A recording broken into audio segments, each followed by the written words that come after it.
মনির সাহেব তিনি পেশায় একজন ব্যাংকার, বাট ব্যাংকার হলেও তার মনে প্রাণে কিন্তু সম্পূর্ণ বিজ্ঞান। এখন ছোটোবেলায় তিনি সায়েন্সই পড়তে চেয়েছিলেন, কিন্তু তার বাবা তাকে সায়েন্স পড়াননি। এখন কেন সায়েন্স পড়াননি সেটা আপনারা বই পড়লেই বুঝতে পারবেন।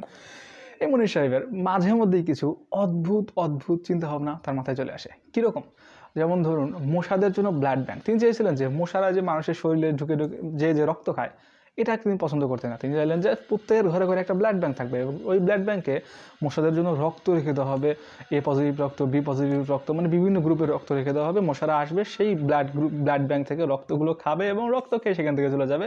এতে করে দুটো লাভ: প্রথমত, মশারা তাদের জীবনের ঝুঁকি নিয়ে অন্যের কাছে যাচ্ছে না। অ্যান্ড দ্বিতীয়ত, মানুষের শরীরে মশারা বসে কিন্তু বিভিন্ন রোগ জীবাণু ছড়ায়, এই রোগ জীবাণুগুলো মানুষের শরীরে ছড়াবে না। এরকম উদ্ভট আইডিয়াকে কার্যকর করার জন্য তিনি একটা কাজও করেছিলেন। তিনি 3টা না 4টা বাটিতে বিভিন্ন টাইপের রক্ত নিয়ে এসে রেখেছিলেন যাতে মশারা খায়।